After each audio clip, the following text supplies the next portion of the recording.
Welcome to our 9th AGA talk since April 2022, and thank you for coming tonight. But firstly, I'd like to offer a big thanks from the AGA to Simon Chard and Normans for being our main sponsors tonight. Normans won this year's Construction Award for Sustainability, and they've reduced their carbon emissions by a really impressive 45%. So very well done, Normans. Other big thanks to Paul Milbank and Creative Islands Partnership for offering us continued support for these talks into 2024. Thank you to Slingshot Films as well for doing a little bit of pro bono filming this morning. It was very much appreciated. But lastly, a big thanks to Jakob Kirkegaard for taking the time to travel from Copenhagen to join us tonight. Jakob is an internationally acclaimed sound artist and has worked all over the world in his career. I contacted Jakob having seen his amazing testimonium film, which is about waste and its negative and positive impacts. I was attracted to the idea of waste having positive connotations, for example, by ways in which salvage can be incorporated into new places or facades to create sort of memory connections. I also really like Jakob's curiosity, because places aren't just visual, they smell, they have textures, and they definitely have incredible sound portraits, as Jakob will show us. So welcome to Jersey, Jakob, and thank you very much for being here.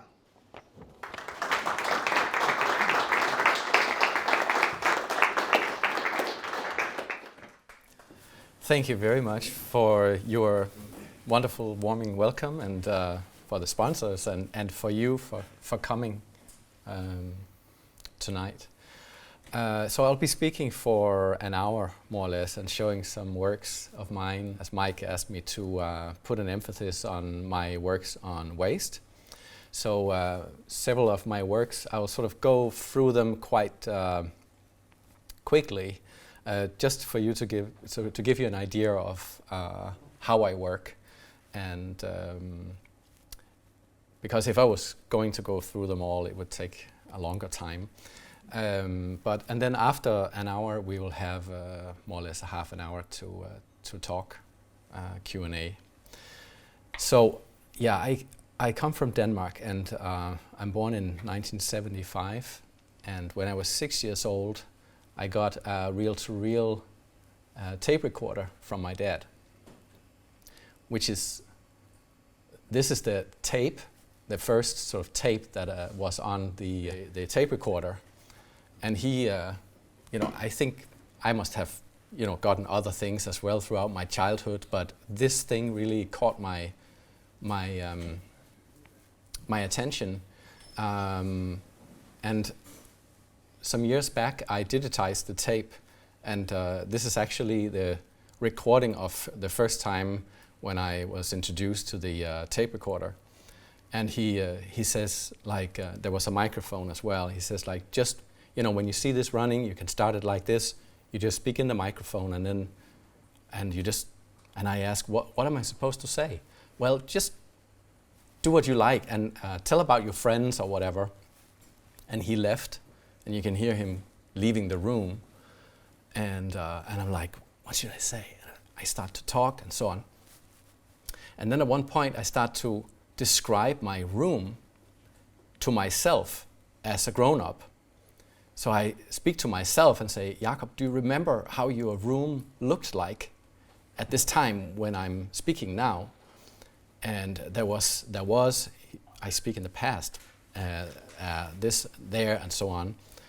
And then I also found out that if I recorded on fast speed, with the little voice I had, and played it back at slow speed, if I would scream, it would sound like I would sound like a monster. You would have instead of this little tiny 6-year-old voice.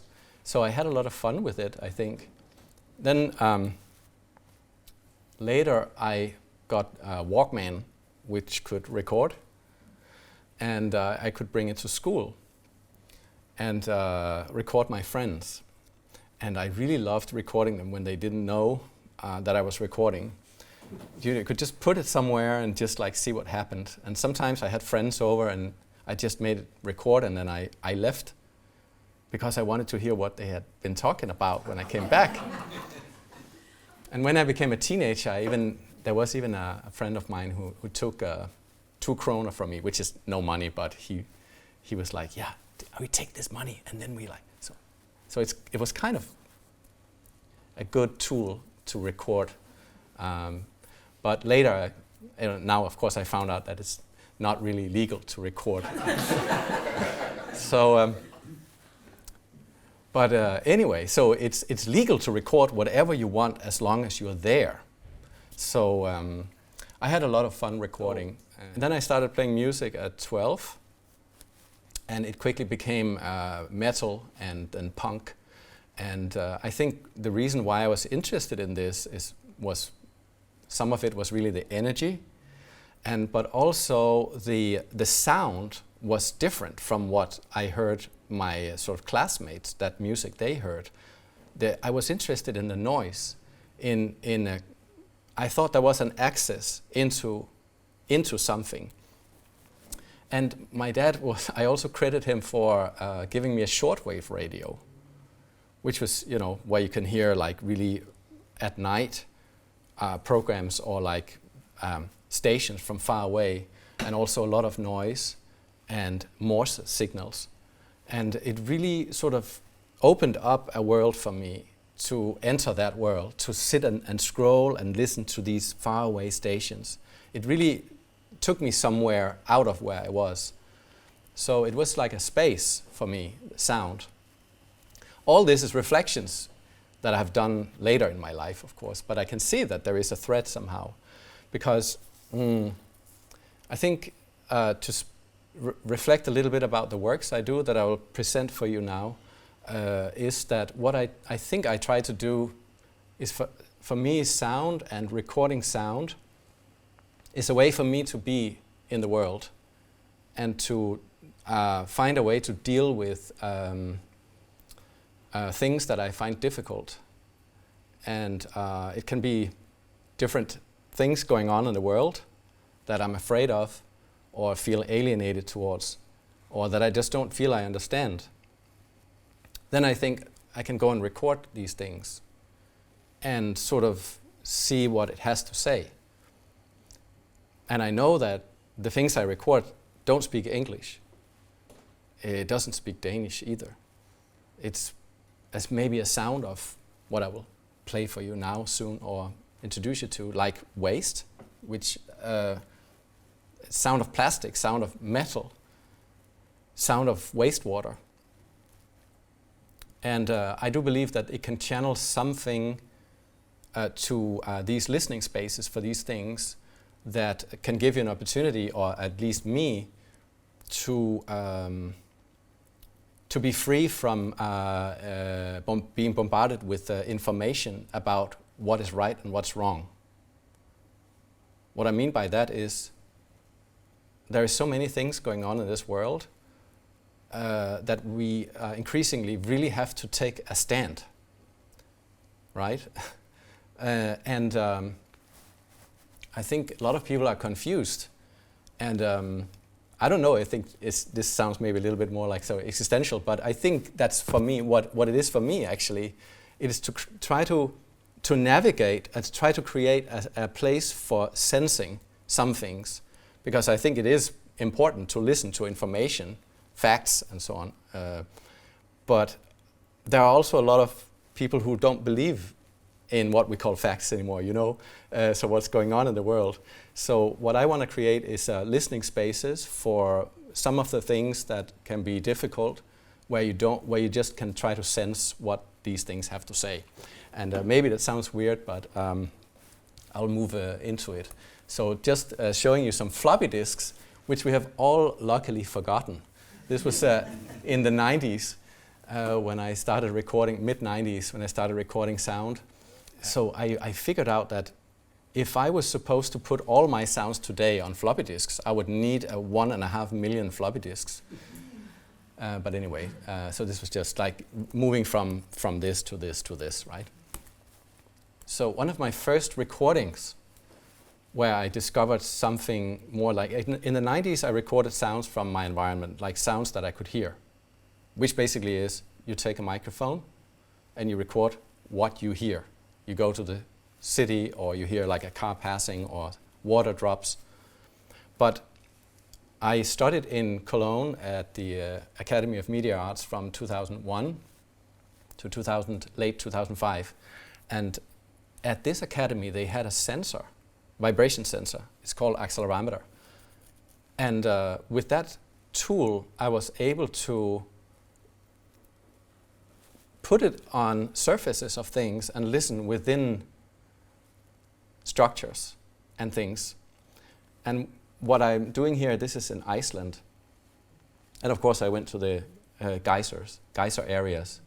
And it was just impressive, both in the smell, of course, because it's like, egg, rotten egg kind of, and the colors, and recording here from above, but also then using the accelerometer, placing it inside the earth, which was a totally different experience.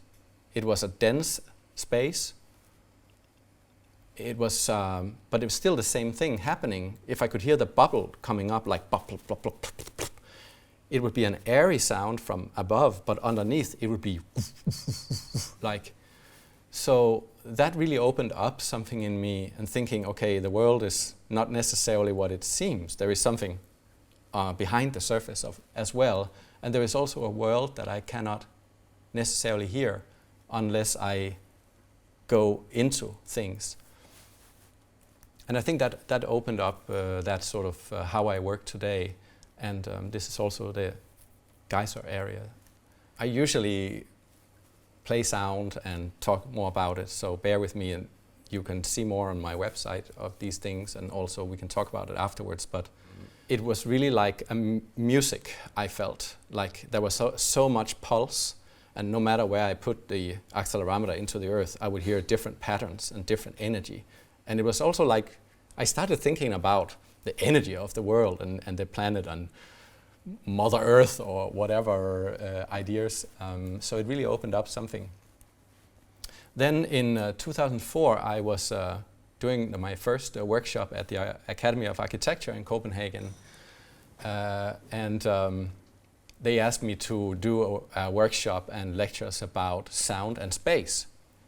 And I hadn't thought too much about it, but I realized that what I had recorded in Iceland and different other places was really also exploring that space, like the sort of another kind of space, a dense space or whatever. So we went around the Architect Academy. This is not the Academy of Architecture. This is Chernobyl in Ukraine. So at the Academy recorded the different spaces, the school, but also the city, Copenhagen, with an underwater microphone, trying to map out what is the sound of the city from below the water canals, which is another way to listen to a city. And I realized that recording the Architect Academy, it was so full of sound. Like here you have the sound of the projector, and in my hotel I hear the air condition, the whole system. You have been in a hotel where you hear this like, whoop, if you notice it, there is so much sound in buildings. So I thought it could be interesting to record a place that had been abandoned. So I thought, oh, Chernobyl, of course.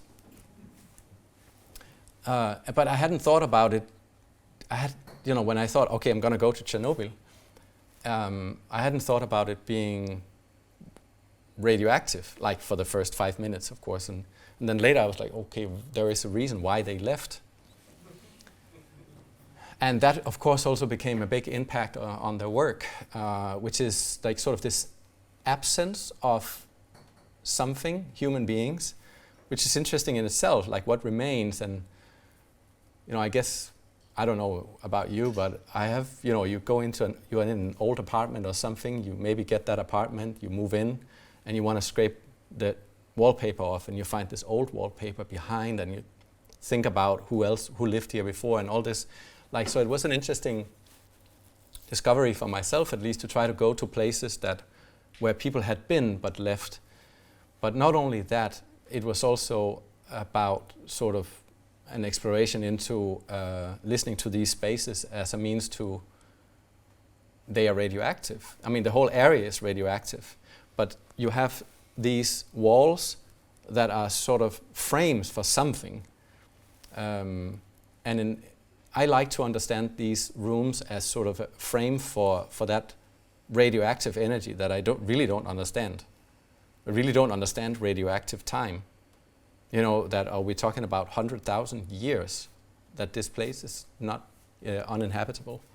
So I don't understand it. I maybe understand 4,000 years, the pyramids, but when we get to that scale, I don't understand it anymore. So what I did was to let myself inspire by an American composer called Alvin Lucier. He did a piece called I'm Sitting in a Room, where he sat in a room and recorded his voice. And then that recording was then played back into the same space while the microphone recorded his voice, the recording of his voice. And then that recording was then played back into the same space while being recorded again. So he layered the recording and playback of his voice into the room again and again and again. And the resonance of the space sort of started, so the voice started sort of blurring, like dissolving the words into this resonant tone from the room. And I wanted to listen to the rooms but remove myself. And that's something I like to do in my works. I like to remove myself, not to bang on something, or because I believe that there is something.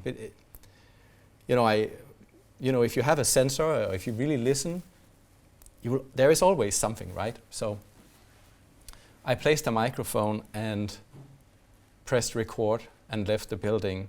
And for example, this building, as you can see, is full of mold, like full of fungus. And you can really hear it moving, like dripping. And then I took this sound and played it back from a loudspeaker that I had brought, and while like further away, and then at low volume, and then recorded this. So recorded the sound of the room, and then while playing back the sound of the room from before.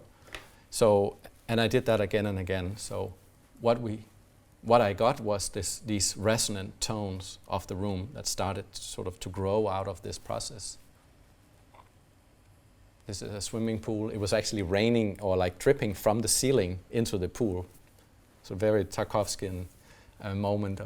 And every room was, of course, different. I could talk about this work for a long time, but I will move on to a little bit another example of works I have done, which was landmarks. This is Berlin, the TV tower. Landmarks is something we are supposed to be proud of, like something beautiful, something standing, like, or the Statue of Liberty or whatever. And the TV tower is sort of impressive, but it's also mechanic. You know, it's just a construction, really, like both physically and also mentally, like a construction of who we are. And so I was living in Berlin, that was actually later, but I knew that it was rotating, so I found these access to these technicians who had been there since before the wall came down, Werner and Rainer or something like that. And they were like really like, you want to record that? And okay, so they gave me permission and opened up and could just hear this whole mechanics of the structure. And one thing I noticed when people open up these places for me is that what happened there was they didn't have much time, they couldn't be bothered. But then I said, like, would you like to hear? Because I had the sensors on this machine. And they were like, meine Maschine. So they were like, oh, let's record more. And so it was really like also like a joint exploration into that machinery. I went to Greenland. It was a Louisiana museum, Museum of Modern Art in Denmark, that invited me, or that commissioned me to do a work for an exhibition called Arctic. And they said, come up with an idea. Don't think about the money, which is rare, you know. you usually hear come up with a great idea, but we unfortunately don't have money. But they were like, just think big. And I was like, okay, I want to go to Greenland and I want to have a really good hydrophone, an underwater microphone, and record the sound of melting ice. And this was in 2013 that I went there and recorded. So of course, I went out on a little boat, a tiny boat with a Greenlandic man who took me out there. And when I plunged down the hydrophone into the ice fjord, I could hear the calving glaciers, the glaciers from afar, because sound travels more or less 4 times faster in water than in air. So I could hear these like huge booms, like in the water, and from very far. And I was so impressed. And this man was like quite serious, who took me out there, and I was like, "Do you want to hear?" And he said, "No." And so I was like, okay, fine. Yeah. So after an hour or so on the boat, we packed out our food, and he had some whale, kind of seal, whale, whatever, kind of bluish meat. And he said, "Do you want?" And I said, "No." And then it was like we were friends. We had said no to each other. I'm saying this because in Denmark we all learn we have to say yes to each other. Smile and say yes. But anyway, so I'm just giving a little bit of how it is to be around, record, saying yes and no, and meeting people, because I'm very grateful for people who invite me to places and take me out to places, and to be able to record. So let me just play you just a little bit of sound from this. This is a glacier that we were up at on a later trip. And I had my hydrophone 20 meters into this crack where there was water. And it sounded like this.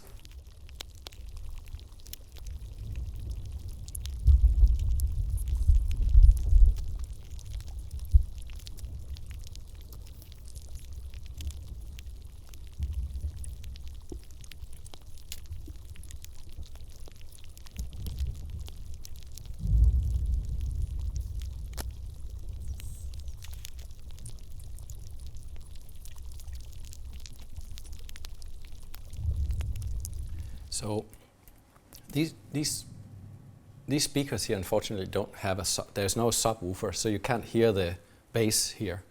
But it's there. If you want, go to my website and you put on headphones or something, you can hear it.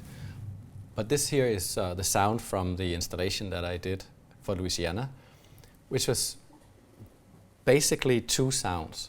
The calving glaciers, recorded from underneath the water surface inside the ice fjord, and then sounds of the ice recorded with my sensors, which enabled me to listen within the ice surfaces. Both like a high frequency sound or a low frequency sound. Both something you don't really hear with your naked eye or ear, but it's nevertheless really there.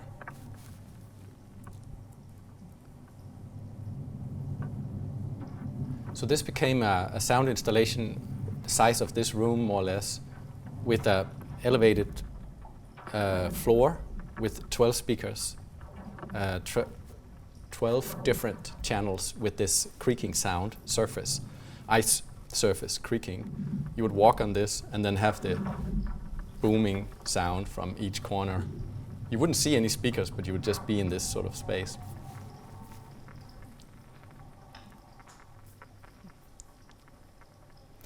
I don't ever claim to, like, well, now we can talk about it here or something, but to be like a climate artist or whatever, or anything, or left or right or up and down or yes or no.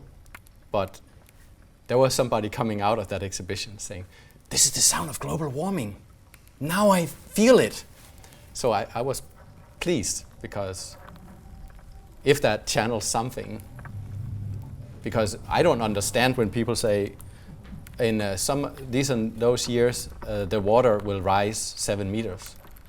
I just can't imagine it. I don't understand what it is. I believe it, but I don't really grasp it. This image is from Greenland to something else.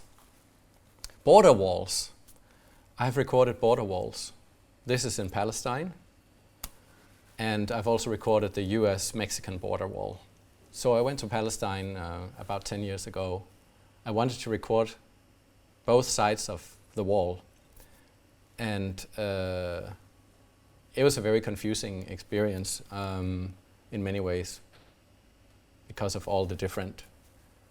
But anyway, so that was an experience where my sensors really didn't do what I had imagined. I thought I wanted to record the sound of the vibration of the wall.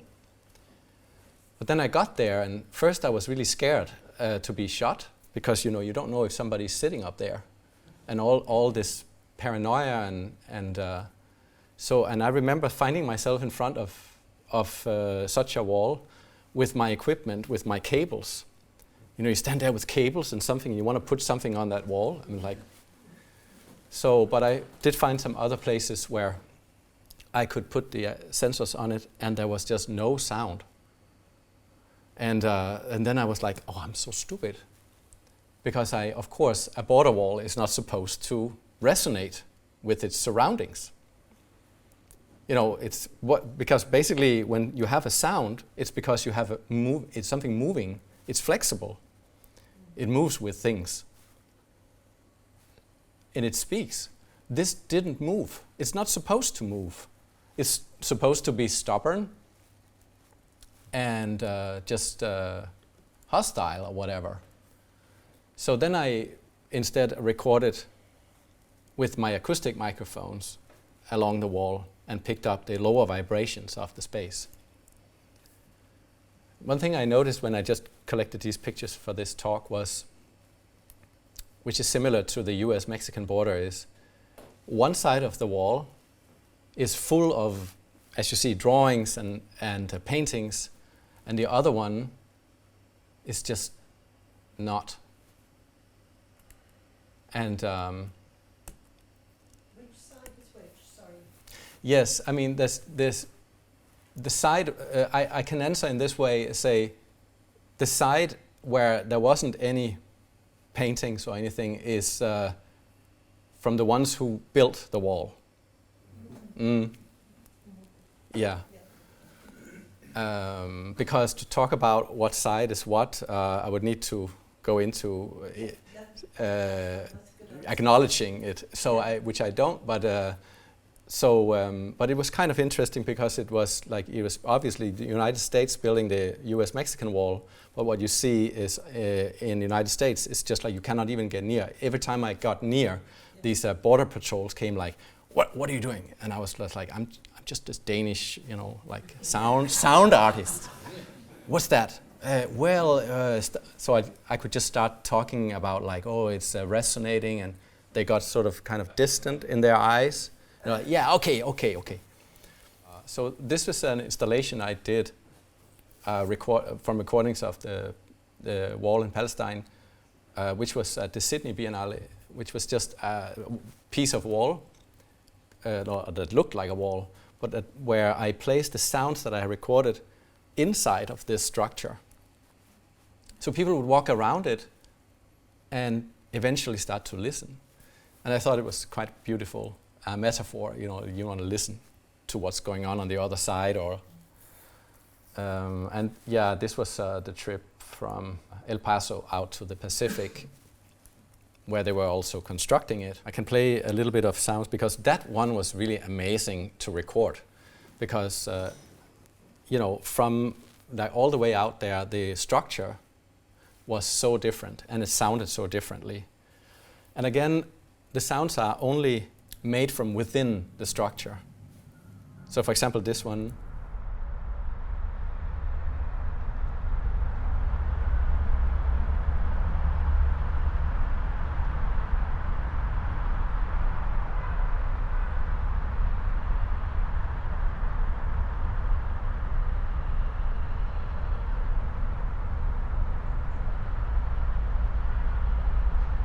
on some of them you can listen really far. You hear a lot of activity. Also, if you are in a city, it's sort of the sounds from the environment sort of plays through the structure.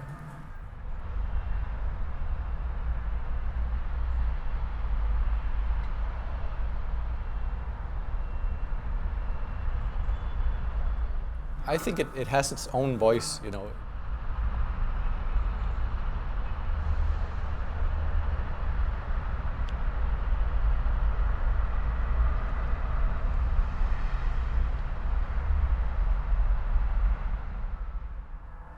And here the Mexican side.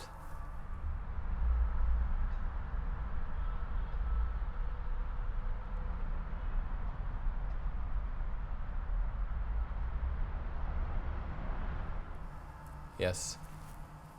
Just telling you a little bit about, I also did a piece on agriculture. This idea came during Corona. In the beginning, people were, you know, when they were hamstering, I don't know about here, but you know, people starting like buying stuff. And there was this sign in the supermarket that said, "Don't worry, the farmer will bring out food to you every day," like to calm people down.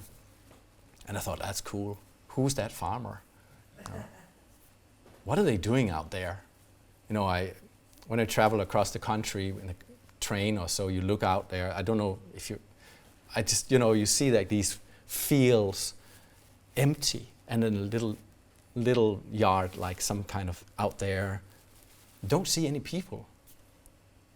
You know, there's nobody. You know, it's just that, all this land. And I was curious to go out and sort of see what's going on out there. And so to create a portrait, a sound portrait on agriculture. Also, at least in Denmark, we have a lot of folkloric songs about sort of from the 19th century or 20th century of farming, and you know, like we're sitting here and milking the cow and being so happy, walking in the sunset and so on. You know, all that sort of it's so beautiful. You look at the milk and you see like a happy cow, and I'm not saying it's not happy, but it's just like, how is it actually out there? So this became a portrait of, quickly I could hear what is the sounds that I picked up is the mechanical sound of agriculture. It is not really the sound of the animals. You don't hear them much, really, or I didn't hear them much as there. But for example, that machine that sort of takes in the chickens, or very impressive sound, the milking machine. You know, when it sucks out. Yeah, again, you know, I'm recording with sensors, so I can really listen. I can invite you into the sucking machine, like to the way of the milk. You know, because we go to the supermarket, we see the milk, and you know, okay, great. Well, but so I could record the milk coming out and through the tubes. So I'll just play a little bit of that.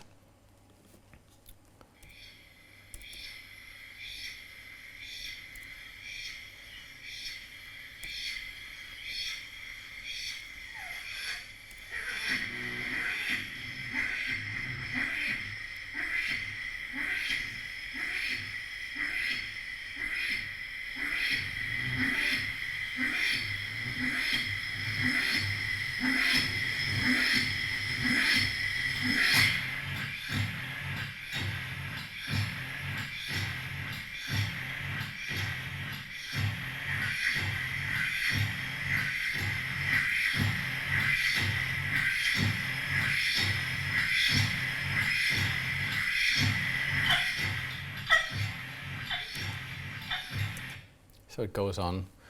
So I thought this is kind of techno, or it's like so it became a piece, like a 1 hour piece, like with really like almost something you could dance to, which is another way to experience what goes on out there. And but I try to always keep observing what's going on. But what I honestly observed in the countryside and out there is that it's very mechanized, and it's very sort of fierce industry. I'm not saying any good or bad about that, but it's just what I experienced. So it's full of energy and a lot going on. Like, for example, all these with the corn and everything being, and all the machinery. At Danish Crown, they slaughter 20,000 pigs every day. It's kind of something. And of course also the harvest. Yes, so now let's move to waste and recycling. This was the first time I encountered places of recycling, which was on a trip to Ethiopia. This is in Addis. This is the biggest outdoor market in Africa, which is in Addis Ababa. And it's called Mercato. And they have so many different places and for recycling. One of them is for iron. And the sounds were just incredible in there. This is soldering. What they did was they have oil barrels and they cut them in half with a hammer and hammer them out so that they can sell them as wash barrels. And that sound was incredible. I'm just going to show you a little video of that, just for you to get the idea.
And then a year later, I went with a filmmaker who calls himself Vincent Moon, and there I tried to work with the sensors to create this sort of, again, zooming into the materiality of things, as you will hear here, moving in. Oh, it's hard to. And then zooming out.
So yeah, it was again this sort of entering the material of things, but I didn't pursue the waste project until some years later, when I got a son, and then he turned something like 3 or so, and we had a house when we were a family.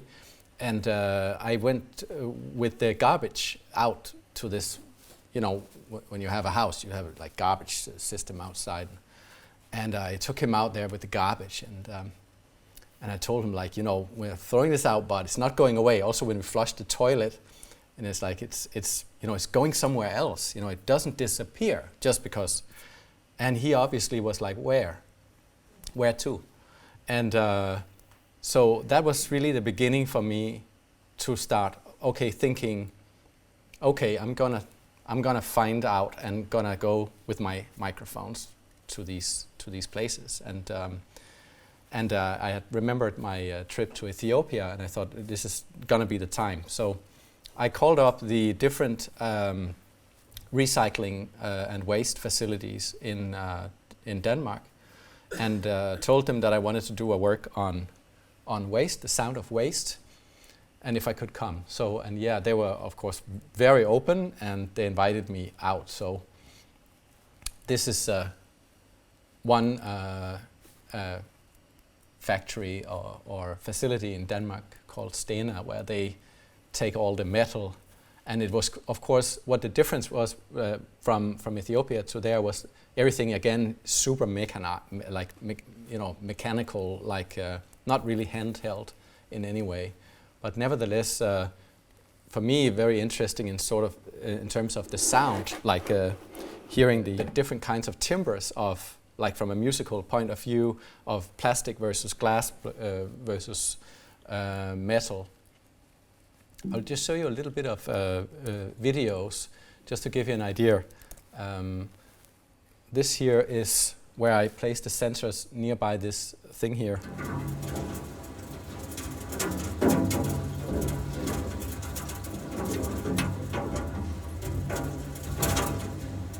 And this is actually buses and cars. Or not anymore, of course.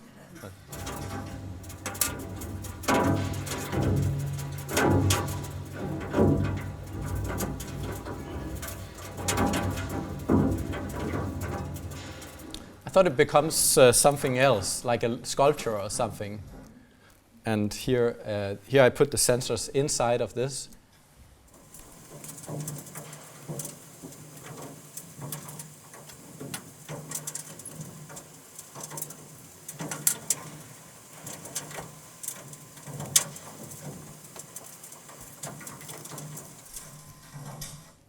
And this.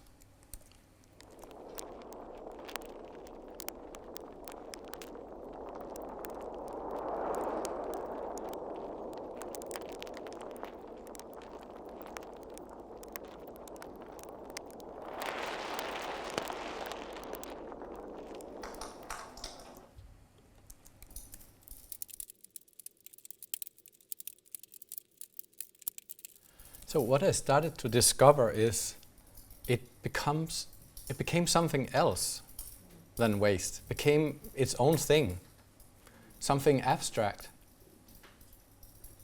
Like these piles, like maybe not only a sculpture, but also like a little monster or something, because it started moving, like it's had its own sort of head or whatever, and I don't know. So I thought it's kind of interesting when things, like when I say waste, or when I say border wall, or when I say ice or whatever, I tend to think certain things.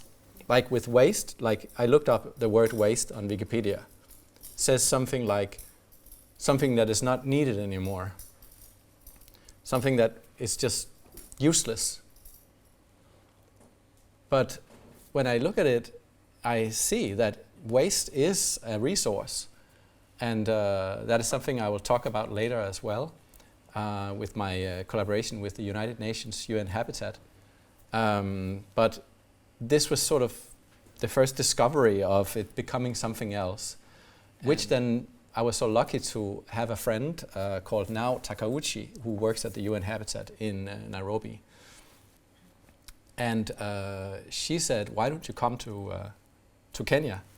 Because in Kenya there is something called Dandora dump site, and which is this place.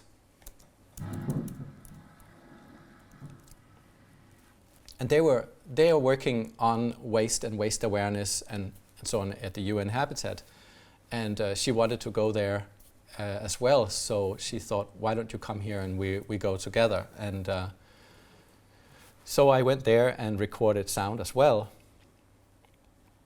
And this guy here is called Mohammed. I interviewed him and also some of the other waste reclaimers. So so it became twofold.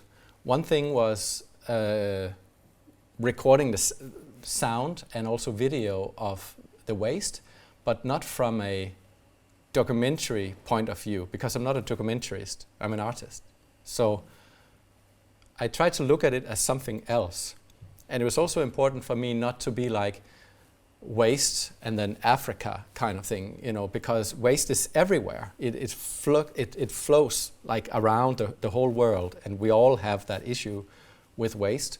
And so I deliberately mixed the sound and visuals from all the different places in the world that I had recorded waste into one thing, in order not to say this is their waste and this is our waste. For example, here is this my work it's an audiovisual work called Testimonium. The work Testimonium, like the title I chose because I worked when I was very young as a sort of archaeological assistant on an excavation of a monastery and a graveyard with up to 800 years old skeletons. And what I found there in the earth was, one day I found a chain with glass pearls and other beautiful things. And it told the archaeologists a lot about that time, of course. But what we see today is that because as we also look in the midden of, I come from a town that was like very prominent Viking place, and we find these Viking pearls and all that. But what we also look at is the midden, you know, what people threw out. So that's also why it's valuable, that we can learn from in the future who we were when we look at this. So that's why I call it testimonium, because it's like this is what we leave behind, right? It's not our hard drives with our great culture, whatever we have digitized. It's really this. So I created a work where there are no people, but where I tried to focus on it being something else again than just waste. And in that way I also worked with the sound, like going really close, like you hear the plastic maybe, or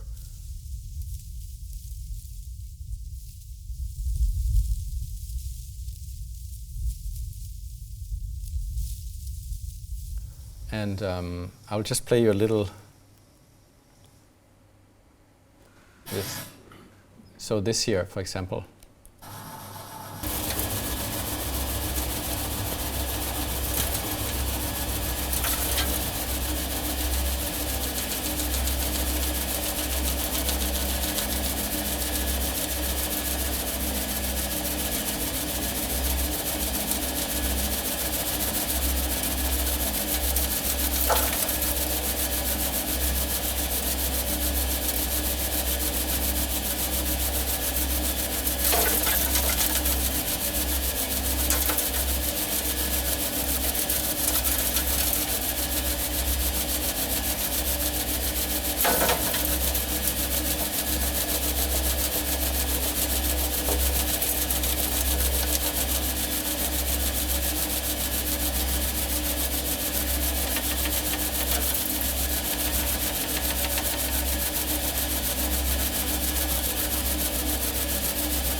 So this work is quite slow. Nothing much happens. It's like slow transitions, and you just stay there and look at this. And I find, I don't like the word beautiful, but I think lots of things are beautiful. But it's like good and bad, and but I did find a lot of beauty in it in some way, like the color of the smoke. It was quite beautiful, I think. But then I realized that it's because of the poison. So I think that is the strength of the work, or that is where I want to go. It's like to create that balance in between. So if I would just create a negative picture of waste or any of the other topics that I'm dealing with, we can just conclude that, okay, that we don't have to deal with it. It's ugly, it's just go away or flush the toilet. But it's still there, so how can we deal with it? And I like to create an axis in this way, and where to see waste, for example, as something else as well. Yeah, it's waste. But it's also something in itself. It's something that moves around the world. It's something we produce, just as we produce food, which I also wanted to listen to that food production, but there's also something coming out on the other end. So with the interviews that I spontaneously did in Nairobi, the UN Habitat were so happy about these interviews that they asked me to go and do more interviews, but in South Africa, because there they have they are known for being sort of the more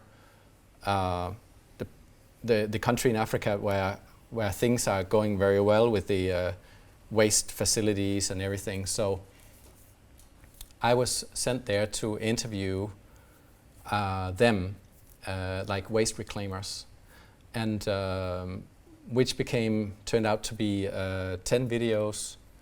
And then later I worked with a company called GIZ in Germany, where I recorded mixed footage from interviews in Nigeria and also in Vietnam and India. And all these videos were shown on a conference at the UN in Nairobi last month.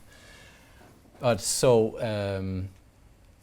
this was sort of a departure from me in doing my work, but actually speaking to people there on the ground. So these small interviews were a mix of what the UN really wanted to know, like how are the conditions actually for the waste reclaimers, like people working on the street collecting. What are the actual needs? And at the same time, what I brought in was more like the human aspect of it, like not just data, but also like what are your dreams and who are you actually? So I would like to show you just a tiny bit of Patrick, who I interviewed and filmed in South Africa. And this was one of the last questions that I liked to have in there. And so let's just listen to Patrick for a bit. I take us as the stakeholders. Why? Because we are the people that have started this job. So what I would like us to have factories that we collect this thing, we manufacture, we sell to the people. And the other thing I'm also wishing I can see it, the problem of cars here in the streets. Other people, they don't like us. So if we can get a sort of what they call it, a pension from the government, and then maternity leave for the mamas, and then some fund that will help us to educate our children.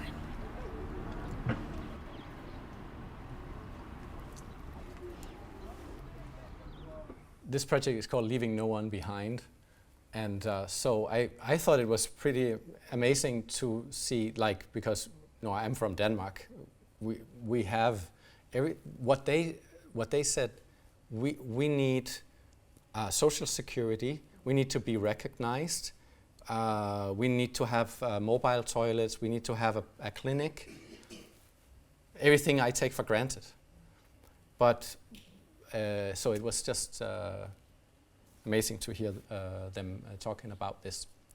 So yeah, my work on waste has developed over these years from Ethiopia to also to be about this. And I've also recorded in Greece and in Greenland and in the Baltic countries and creating works. And now Mike invited me here to talk about it, and we went to see some different facilities, but it would be great to do something here as well. I was informed a little bit about some situations here and so on. But what I would just show you is we went out today to see some different places. Kill it.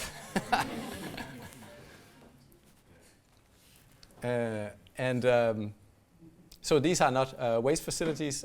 Maybe some of you recognize these places in the docks. Or what are they called? It's the historic slip under New North Quay. Mm-hmm.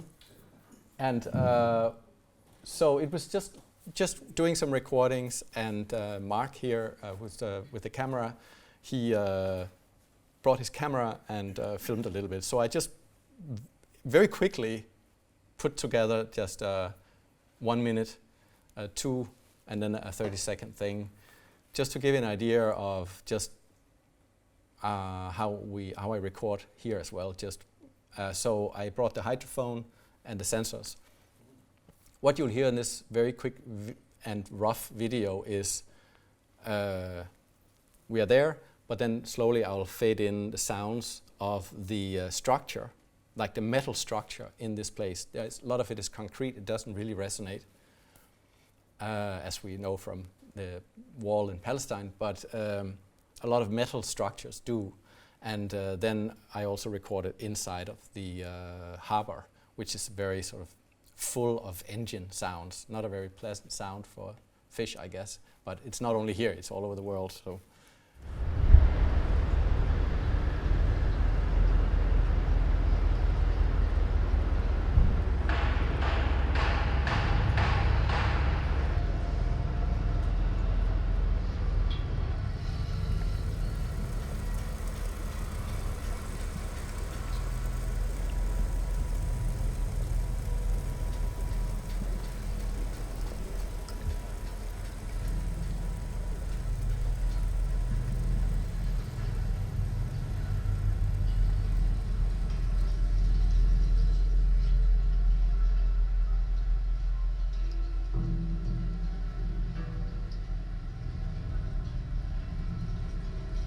So that metallic sound is really also because of all the stream and the water, and you have that kind of vibration that resonates in the metal structure.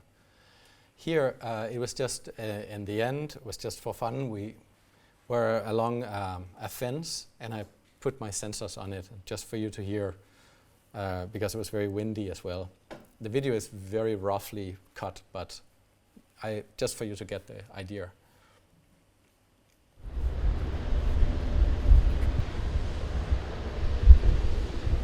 So it's this fence here.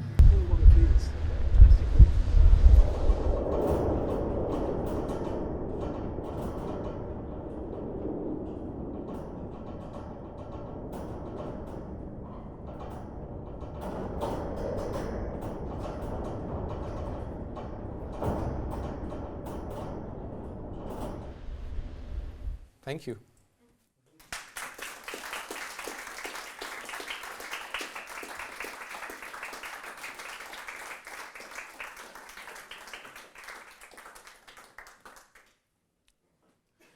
Any questions or objections? Or I was going to say a good word to use for your smoke is mesmerising. Thanks. Yeah, okay. Mesmerising, because you do get drawn into it. Right. Yeah, and very, very interesting. Really, really enjoyed the talk. Thank you. What do you see as the purpose of your work? Well, I think the purpose for myself is, as I tried to explain in the beginning, is to feel more connected to the world. Because I think it's wild to be human, isn't it? I mean, we have to deal with a lot of things. If there's something I'm scared of or just curious about, of course, as well, but also something I feel alienated towards, I try to go and record it. I've also recorded sound of weapons with the Danish military. And then the Ukraine thing happened. And it sort of creates a bridge into that, sort of creating these listening spaces. I'm deliberately not too concerned about being over in the audience and trying to please an audience, but I do believe that there is a possibility for some who can sense it or who like it to have a listening space for some things and just to sense that in peace, in a safe space, without having to have an opinion. I think it's very important to have an opinion, but how do you get there? We need to listen. We need to listen to experts. We need to understand, But I also do think that if we can also have a place for sensing the world and just listening, it might help us to grasp the world and to shape our opinion from a deeper level. Is there such a thing as a sound of silence? It's very interesting. I had a professor in Cologne. He's British. He called Anthony Moore. He was doing stuff for Pink Floyd as well in the 70s. He's an amazing brain and a man. We talked about silence because John Cage also talked about silence, and Anthony said silence only exists when I'm sleeping or when I'm dead. So it's a paradox, because as soon as I'm awake, I hear. So I can't experience silence, because I'm unconscious when it's silence, or so. Isn't it like the gap between notes? In other words, silence balances noise. Say that again? Sorry. Isn't it a bit like the space between two notes on a guitar, on a piano, on any instrument? And it's the silence that creates the atmosphere that the notes provide. Is that true, or am I just imagining it? I am not a person to say what is truth and what is not. I think we all have to find our own truth. But I do personally find the space in between things very interesting. I think it dates back to when I explored the shortwave radio. Because my dad said, you have to sort of scroll like very, very, not too fast. Long wave, mid wave, all of you for that generation, like who remember shortwave, you have to be very sort of very, very, very gentle, and then you have a new station. But in between, you have like this kind of. I can think of silence in the same way. Silence is or what we call when there is either noise, like that, not a specific information that says "duh," okay. But that in between, we tend to not want to hear that, but it's a possibility. It's an open space also. Thank you. Have you ever listened to the sound of a tree? Of a I'm tree? talking about listening to the trunk and the lifting the fluids up and that sort of thing. You put a mic next to a tree?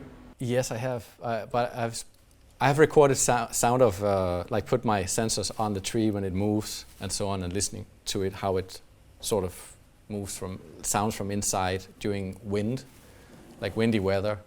And I also worked on a project where I had to record the sound of trees being cut, and which is also a very interesting experience because they had to be cut anyway. So it was not that I, cut that beautiful old tree or something, but it was as it opened, it was very interesting because that place had never been opened before. It was so white and clean, whatever, and the sound of it opening up It was very interesting. But the time of a tree and all that is, I like to create access to that imagination, but I'm not saying that we can hear, but it's like Chernobyl, for example. It's like, I'm not saying that this is the sound of radiation, but it is a way to be in that space and to just to contemplate about all these things, to listen to those sounds. Jakob, when you were a visiting professor doing the architectural workshops, how did your students, how were they influenced by your ideas? Could you see that? I don't know, because I wasn't there for so long. I was there for a week, and so I've never followed students in the Architect Academy for that long to know. But I have been a guest professor in Germany and following some students there. But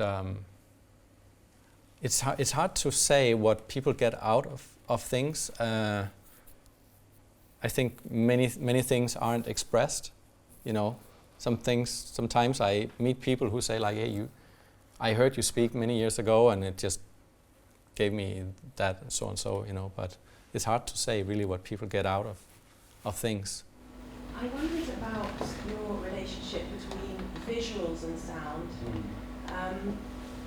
I feel really, touched by your perspective on seeing or hearing the world. And I think if we, as a people, particularly in the West, were probably able to hear more, we would be in a different place. But I think, also from my work, sound is perhaps not necessarily, you've got certain kind of mediums where sound is understood by everybody, it's a global language, but in other ways it is not.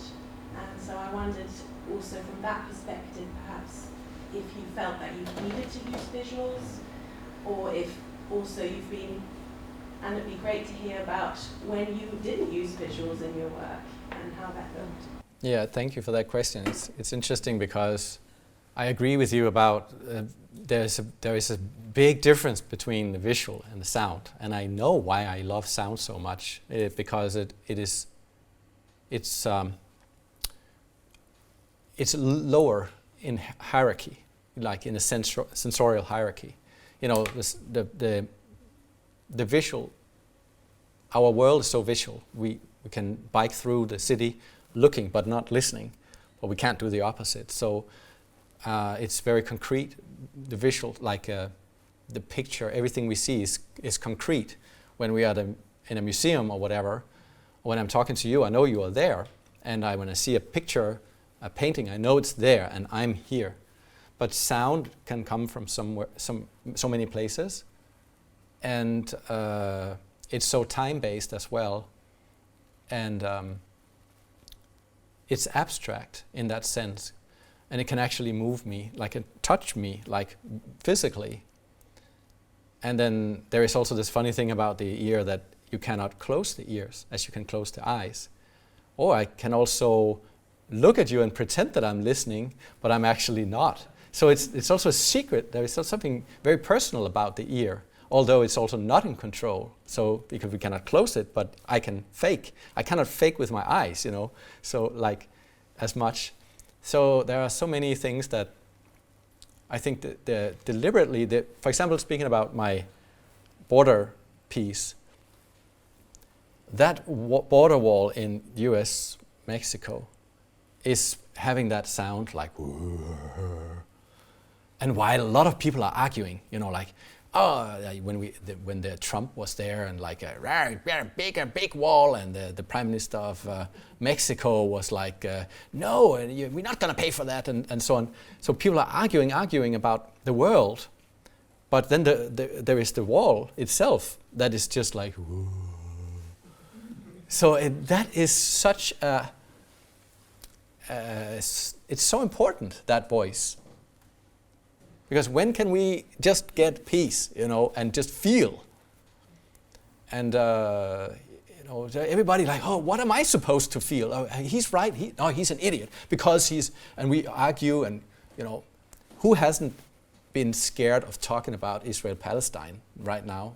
Because you just know that don't talk about it because we're going to argue about it for sure. We're going to be enemies. So can we just listen to some of these things and just try to sense some of it? And that is, I think, what sound can do, because it's so abstract.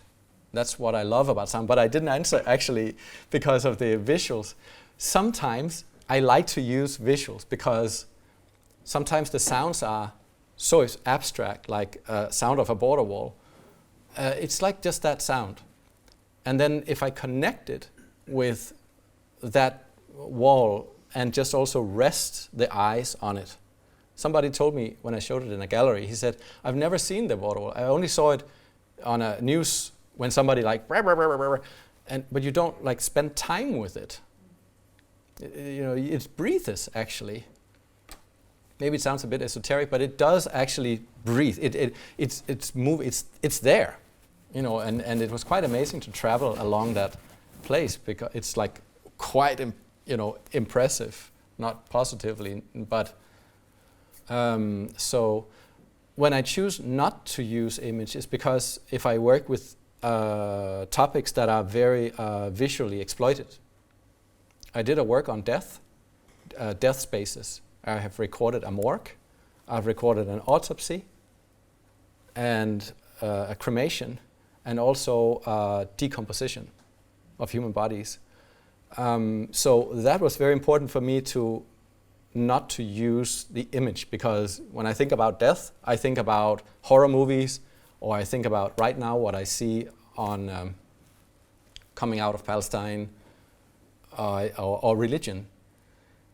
So I wanted to say, okay, death can also be something you can listen to just like in a more somber way, like more observing. And it's a totally abstract sound. I mean, who has listened to those things before? So sometimes I choose not to use it because it's simply too much with image. On another planet, we don't really realise the eyes, the ears of an animal are almost incised very often because they sense things long before we do, through sound. Have you ever worked through blind people? I don't know whether there's any. If I worked with blind people? Yeah, I did a sound portrait of a blind person once. Because their world is much greater than ours, not visually, but yes. Hearing. Yeah, I was impressed about how much she could hear. I mean, she could hear if a hedge was this high or that high, But I notice. I mean, some people have asked me, do you have a better ears or whatever now when you listen so much? Hearing is about your attention. Of course you need to be able to hear, but the mechanics of hearing has to work. But I think you can sharpen your perception on sound. I have recorded. I'm very interested in frequency, like overtones, middle tones, and to hear the tones and things, like recording down there today when it has like woo. So I realized that I hear these things, and when I say to people I know, like, oh, do you hear that tone? Many people don't hear it. So I don't think it's because they don't actually mechanically hear it, but it's just because the perception isn't trained. Yeah. It can be annoying. I mean, I had a girlfriend once we were lying in bed, and I was like, what's that sound? And she's like, why did you mention it? I've spent an hour not thinking of that sound. So, sorry. Yeah? Earlier in your talk, you mentioned that you were using hydrophones to map out like different areas. What did that look like? What did you gain from putting the hydrophones in these different places to then, and then what did that sort of tell you? What did that map out? Well, it told a similar thing as the sensors or however I record, which is different ways of approaching something from a sonic perspective and to get different perspectives on something. Like say, for example, ice melting in the Arctic.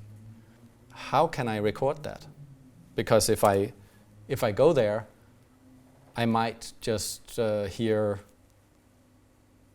wind or not really anything. So by using the sensors and the hydrophone, I was able to dive into the materiality, like underneath the water, and hear the world from a different perspective and much more close up. I think there is this thing called, what is it called, ASMR or whatever, like you hear this. So in a way, I like that, to think, like, because I like to go really close. You know, can you also go close to waste? Because that is really something you want to keep out here. But can we create an intimate portrait of that ugly thing? No, I have lowered the hydrophone into a huge basin of feces, basically, like because of the that's what they deal with. That there is somebody out there dealing with what we get rid of every day, and it exists as this mass moving monster. It's there, and so you listen to it, and it has a sort of interesting sound. Do you think, you know, when you're using your sensors and your hydrophones and whatnot, and the sound that you are recording is obviously very different to what we hear. It's lower than we can hear, it's vibrations that we can't hear, and it gives these things, it characterises these things in a way that we don't, you know, in a way that we don't perceive them. Is that an idea that you then take forward when you are, you know, creating an overarching story on waste or whatever the characters that these things? Yeah, I mean, it's why I said I'm not a documentarist, I'm an artist. So I have that liberty, because I chose to be an artist and not a scientist, or I have the liberty to create other worlds, or like to see things from a different perspective. I have the liberty not to tell you what is right and wrong and what to believe. I'm not a politician, I'm not trying to sell you anything. You know, so it's more like an offer into, here is also, here is another way you can listen to this thing. Do you find that? Sorry. No, I'm interested in, of course, what I'm interested in with reason why I'm using these different tools is because it shows another reality. One thing is, like, for example, just to use sound and to omit all the rest. Like when I was in Greenland, I was standing there, the iceberg, so beautiful. And I was almost like sounding like how beautiful. You know, I want to have a selfie, you know, I want to take photos, you know, and oh, it's so cold, I'm hungry. Oh, you know, all this. What about listening? You know, you don't listen, you just look. So what I did was recording really close up and then going back home, presenting that space. You remember that? I have it on my desktop here. That thing, just that. And then the sound is the protagonist, you know. And then it becomes something else. It becomes something in itself. And it speaks, and it says something you maybe never heard before. Do you find that once you've taken all of these recordings, you know, or at least from the ones that you've showed us, you've not altered them drastically to then make them something else? Like it's not like cinematic sound design or whatever. It is pretty grounded in what you've captured. Yeah. Does that, when you're then creating these exhibitions and things, does that then, what am I trying to say? Does that approach to presenting your work, do you think that then gives further impact to, I guess, what someone might take from it, rather than, you know, what you're not trying to say anything, you're just trying to... Yeah, I mean, it's an interesting question.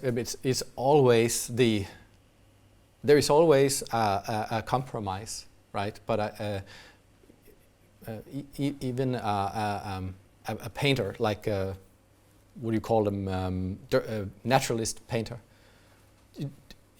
she tries to paint the actual landscape, but it is going through the filter of that painter, that artist. And she or he chose that frame, that place, and not that. So I went into Chernobyl. I decided to go to Chernobyl. I decided to use that method, Elvin Lucier. I decided for these rooms. I recorded this and that. I brought that kind of speaker. Everything shapes the work. But I try to actually understand what's going on and try to pick up what's there. But to use tools or methods to go deeper, I think it would be very unfair or disrespectful to my sounds and totally nonsense to go anywhere if I would tweak the sounds into something else when I came home, because that would be like, why would I go anyway? I would go and record all this and I was like, I need a little bit of beat here. But if I'm out there with the cow and it goes,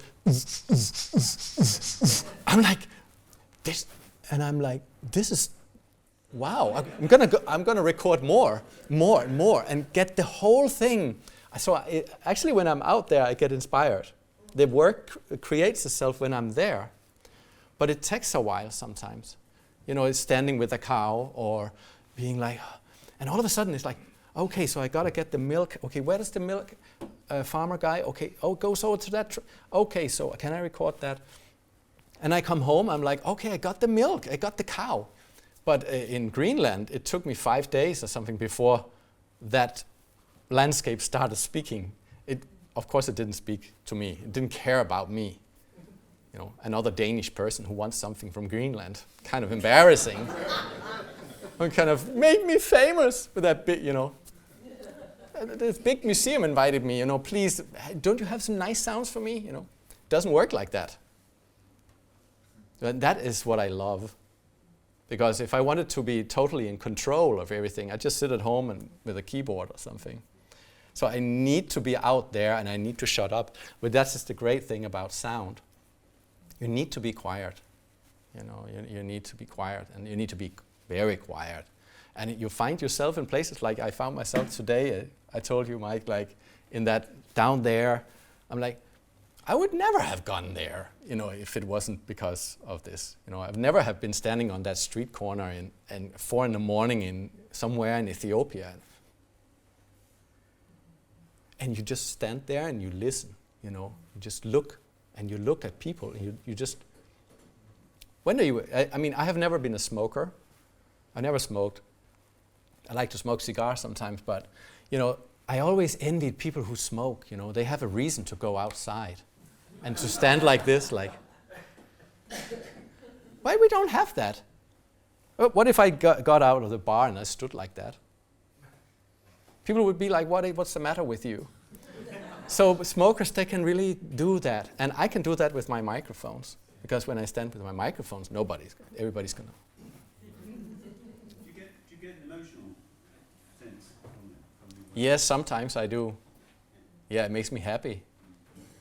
I've been recording since 1981, of course, but really traveling for many years and working on recording. And when I look back, I find it enriching. There has been some moments that I like to think back at. It's interesting because as a student in London in the 60s, there was a chap named William Pye, a sculptor, and he had a piece by the Hayward Gallery, and I thought, what is it all about? And he came along to the art college and lectured and told us what it was all about. It was all about reflections. Mm-hmm. You could see it, even on, you understood what he was talking about. And it's interesting because... Yes. Yeah, it's really about that opportunity to find yourself in some place just because you have to do something. It could also be going buy cigarettes or whatever, and you meet somebody and then you get 5 children with that person or whatever. You never know. But that is the wonder of life, I think. Remember being in Oman in the early morning. I wanted to record this call to prayer, because it comes from everywhere. I'm not religious myself. Thank you for coming. Demanding daughter at home. Yes, sure. And but that these voices coming from different places, but the moments just before it started, just standing there. So yeah, don't get me started. But maybe we should also have a beer.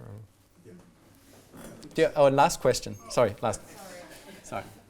I mean, first of all, thank you so much for giving this talk. It was really, really fascinating. And it's nice to have, you know, be in a room with someone that like thinks very similarly. Like, I've always believed that acousmatic noise, or like noise that doesn't come from an instrument, like a human-made instrument, is just as powerful as an acoustic instrument, Right. like a piano or a guitar.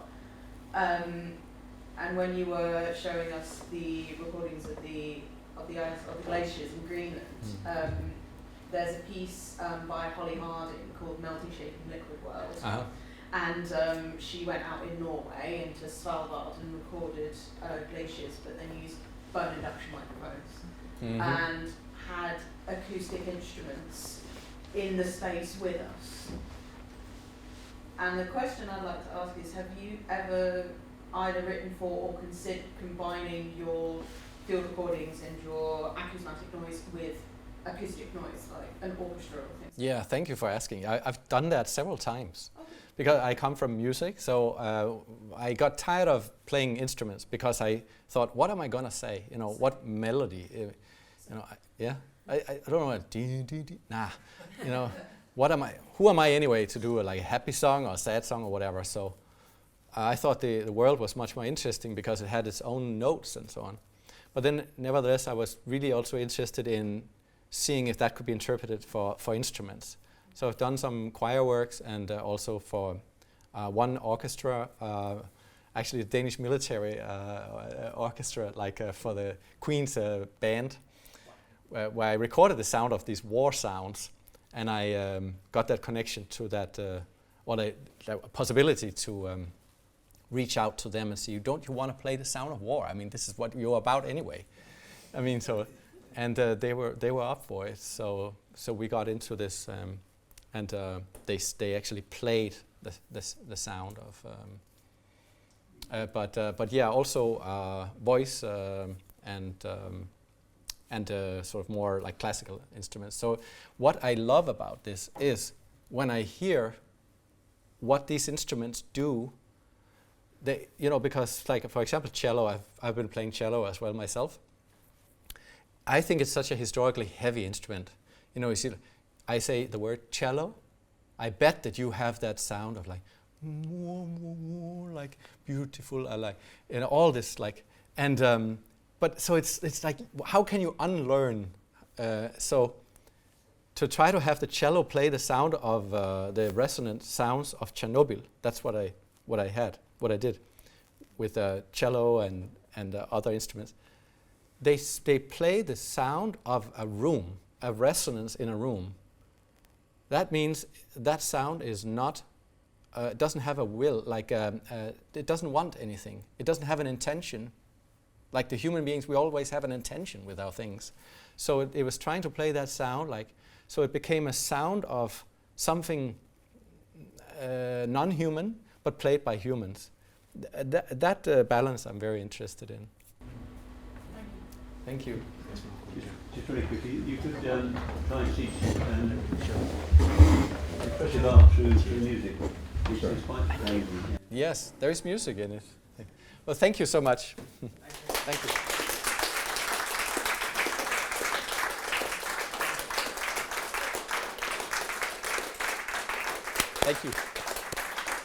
Thank you. Thank you, Jakob. I'm really sorry for jumping up too early. And the reason I'm sorry is we've always thought about these talks as ultimately a tool for community discussion, and I think this has been literally one of the best discussions we ever had. So jumping up too early to say thank you for coming was premature, so I apologize for that. But thank you so much for being so entertaining, actually, and in such a kind of, in a way, simple but also super complex subject. Bit of a DJ going on there, I think, too, which is great. And thank you to all of you for coming. Really appreciate it. We will be publishing the movie of this talk online for everyone to have. And I just want to wish you a happy Christmas. Thank you for coming, and more news in the new year. There's more, I hope, interesting talks to follow. So thank you. Yeah, thank you.